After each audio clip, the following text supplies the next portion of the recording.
People approach me on the street every day asking me if there's some way they can spend more money on their stereo. And is there a way to spend more money indefinitely? There sure is. Come on. Tube amps.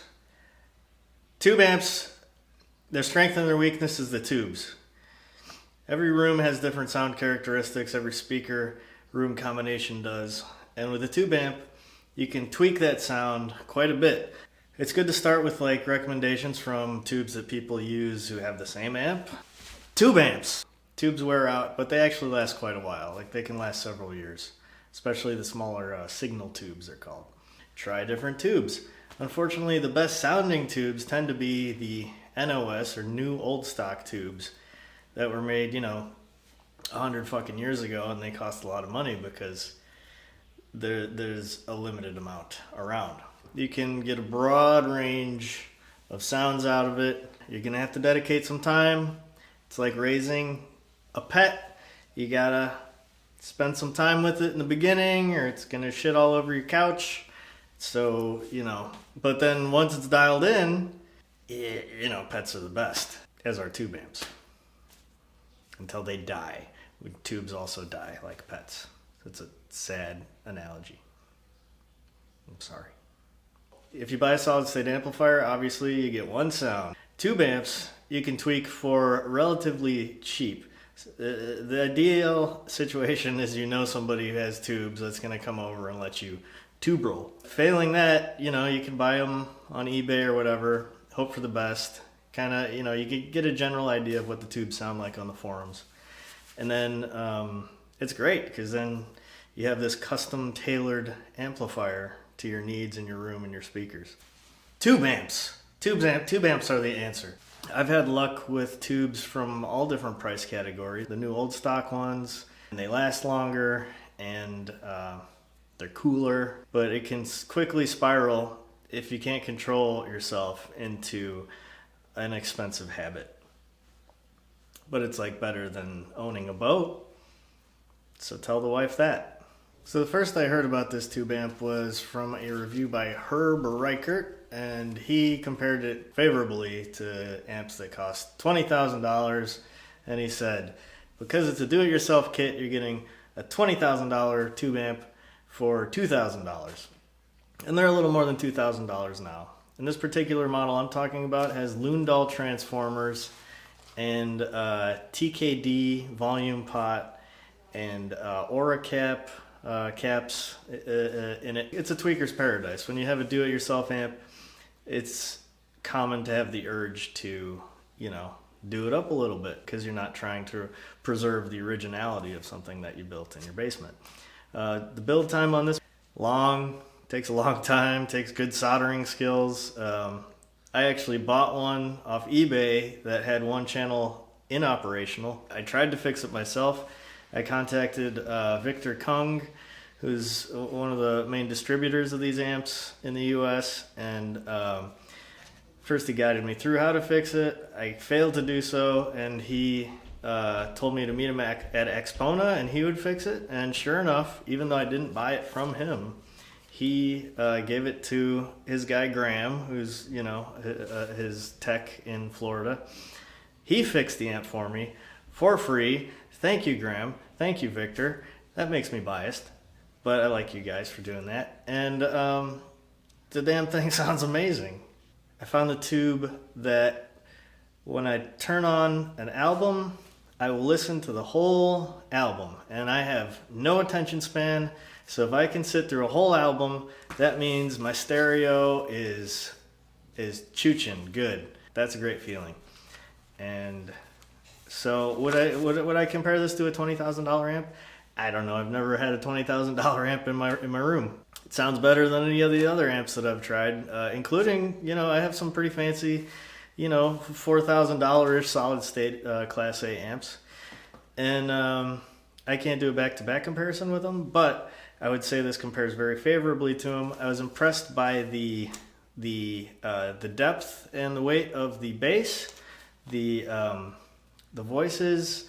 Something about tube amps that can make voices sound very real, It's like hauntingly real sometimes. Or if you are not confident in your do-it-yourself skills, if you can't solder, don't do it, because tube amps have super high voltages, and voltage is dangerous. So you might want to start on a solid state kit amp until you're more comfortable, because the voltages in a tube amp are deadly.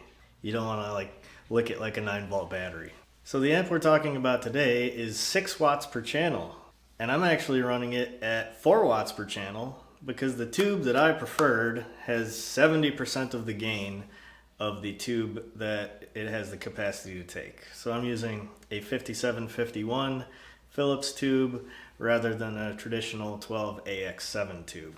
What I found was it gave, just like in my room with my Zoo Dirty Weekends, a nice balanced performance.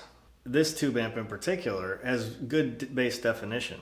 So one of my concerns with using a tube amp is because you're only dealing with 4 to 6 watts per channel, I was worried that it wouldn't be able to rock, and I was wrong about that. I turned on the White Stripes album, White Blood Cells, and I just listened to the whole thing. I listened to Siamese Dream by Smashing Pumpkins, the whole thing, which I haven't listened to the whole thing in a long time, but it just sounded so good. I listened to the whole thing and it was awesome. And then of course I wanted to listen to the acoustic music that is generally what I thought of as the strengths of a tube amp. I was listening to Cycling Trivialities by Jose Gonzalez, and so he's like a guitarist vocalist who writes his own stuff. And it was as if I could hear the different parts of the guitar resonating. You know what I mean? So like there's the body and then there's like the front. So that was cool. The amp had good bass weight. I'm not gonna say it had a lot, but there's something about when you have good bass definition, then the impact of it isn't as big of a deal. Because you still kind of feel the beat of the music and everything. It just isn't, kicking every time the bass hits. So, yeah, pretty great. But it took a lot of tube experimenting. The tubes I'm using are the Cossor, Cossor WE300B, which are supposed to be similar to the Western Electric 300B. And the signal tubes I was using are Telefunkens in the 12AU7 position. There's a single 12AX7, which according to Graham has a large impact on the sound, and so that's the one that I rolled the most. And I started with the Telefunken, which was super clear, and I thought that was my favorite. I tried the Mullard after that, and that has like a much richer sound, but you're losing definition there. So it's too rich for my setup.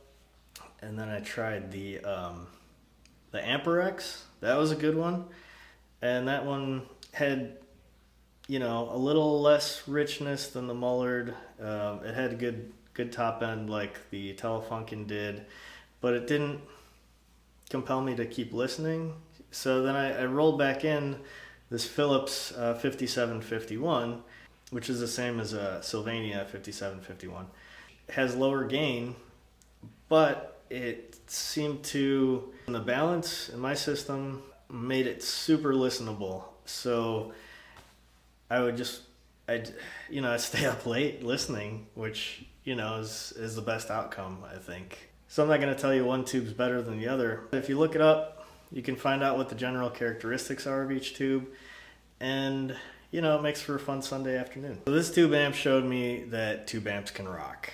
So would I recommend the Elekit tu-8600? Yeah, I sure as heck would, if you have the time to dedicate to it. Boy, there's something about those glowing tubes. The kit is made in Japan, it was assembled in the US. The output transformers are handmade in Sweden. The tubes, the 300B tubes are Chinese. The 12AU7s are from Western Germany, so before the wall came down. And that Philips tube was made in the USA. So it's kind of like a United Nations tube amp, and I dig it. If that was interesting, all I ask is click subscribe.